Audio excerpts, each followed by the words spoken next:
નમસ્કાર. હવે આપ સાંભળશો ડાંગ જિલ્લાનો સમાચાર પત્ર. તેના લેખક છે મુનીરા શેખ. ગુજરાતનો છેવાડાનો પ્રદેશ એટલે ડાંગ. કુદરતી સંપદાથી ભરપૂર અને વનાચ્છિત વિસ્તારો એવા ડાંગ જિલ્લામાં ઠંડીનું મોજું ફરી વળ્યું છે. ડાંગ જિલ્લાના સુબીર શબરીધામ ખાતે રામ શબરી મિલન સમારોહ યોજાયો હતો. પ્રભુ શ્રી રામ અને માતા શબરી મિલન દિવસની ઉજવણી નિમિત્તે પંપા સરોવરથી શબરીધામ સુધીની ભવ્ય શોભાયાત્રા યોજાઈ હતી. સમગ્ર દેશમાં ભગવાન રામની પ્રાણ પ્રતિષ્ઠા સમયે ડાંગ જિલ્લાના 311 ગામોમાં વિવિધ કાર્યક્રમોનું આયોજન કરવામાં આવ્યું હતું. ગિરિમથક સાપુતારાના પોલીસ આવાસ ખાતે ગૃહ રાજ્યમંત્રી હર્ષ સંઘવીના હસ્તે નવનિર્મિત પોલીસ આવાસોનું લોકાર્પણ કરવામાં આવ્યું હતું. તેમણે કહ્યું હતું કે મને ડાંગ અને તાપી જિલ્લા સાથે રાજકીય કારકિર્દીની શરૂઆતથી જોડાવાની તક મળી હતી.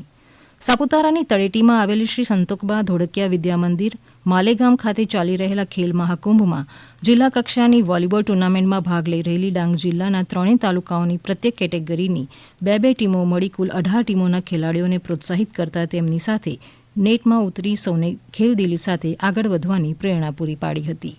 તે અગાઉ રમતગમત મંત્રીએ સાપુતારા સ્થિત સ્પોર્ટ્સ કોમ્પ્લેક્સની પણ મુલાકાત લીધી હતી, જ્યાં ચાલી રહેલી હોકી અને તીરંદાજીની રમતમાં ભાગ લઈ રમતગમત મંત્રીશ્રીએ ખેલાડીઓને પ્રોત્સાહિત કર્યા હતા. નહેરુ યુવા કેન્દ્ર ડાંગ દ્વારા ડાંગ જિલ્લાના આહવા ખાતે માય ભારત વિકસિત ભારત વિષય પર વક્તૃત્વ સ્પર્ધાનું આયોજન કરવામાં આવ્યું હતું. આ સ્પર્ધામાં ડાંગ જિલ્લાના કુલ 10 યુવાનોએ ભાગ લીધો હતો, જેમાં પ્રથમ ઇનામ શ્રી રેહાન બાગવાને મેળવ્યું હતું, જેઓ હવે રાજ્ય કક્ષાની વક્તૃત્વ સ્પર્ધામાં ભાગ લેવા જશે. આ સ્પર્ધામાં યુવાઓએ 2047 સુધીમાં ભારતને વિકસિત રાષ્ટ્ર તરીકે કેવી રીતે બનાવવું તે અંગેના વિચારોની ચર્ચા કરવામાં આવી હતી.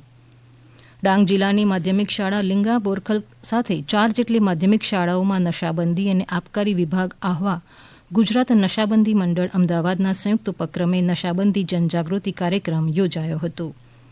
આ કાર્યક્રમમાં વિદ્યાર્થીઓએ નાટક રજૂ કર્યું હતું, સાથે નશાબંધી પ્રદર્શન થકી વિદ્યાર્થીઓને સમજ આપવામાં આવી હતી.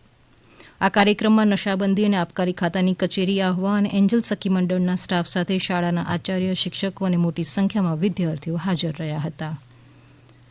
ચૂંટણી પંચના નિર્દેશ અનુસાર આગામી લોકસભાની સામાન્ય ચૂંટણી 2024ને અનુલક્ષીને ડાંગ જિલ્લાના મતદારો માટે ઈવીએમ, વીવીપેટના માધ્યમથી પોતાનો કિંમતી મત કેવી રીતે આપવો તે અંગે લોકોમાં જુદા જુદા જાગૃતિ કાર્યક્રમો યોજવામાં આવી રહ્યા છે.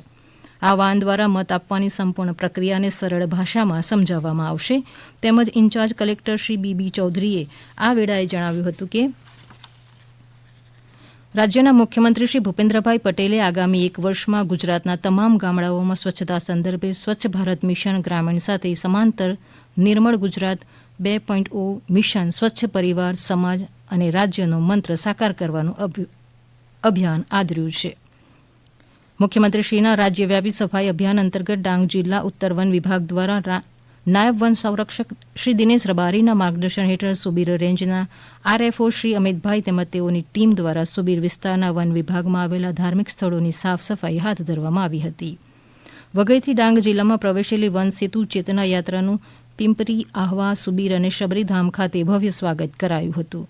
આ કાર્યક્રમમાં રાજ્ય સરકારના આદિજાતિ વિકાસ રાજ્યમંત્રી અને ડાંગ જિલ્લાના પ્રભારી મંત્રી શ્રી કુંવરજીભાઈ હળપતિ અને વન પર્યાવરણ મંત્રી મુકેશભાઈ પટેલ સહિત વિધાનસભાના નાયબ દંડક વિજયભાઈ પટેલ ખાસ ઉપસ્થિત રહ્યા હતા. વઘઈથી ડાંગ જિલ્લાના પ્રવેશેલી વન સેતુ ચેતના યાત્રા વઘઈથી પિંપરી, આહવા, સુબીર થઈ શબરીધામ સુધી પહોંચી હતી, જ્યાં યાત્રાનું ગ્રામીણ પ્રજાજનોએ ભાવપૂર્વક સ્વાગત કર્યું હતું. હમણાં જ આપ ડાંગ જિલ્લાનો સમાચાર પત્ર સાંભળી રહ્યા હતા. તેના લેખક હતા મુનીરા શેખ. પ્રસારણ આકાશવાણીના અમદાવાદ વડોદરા કેન્દ્ર પરથી કરવામાં આવ્યું. નમસ્કાર.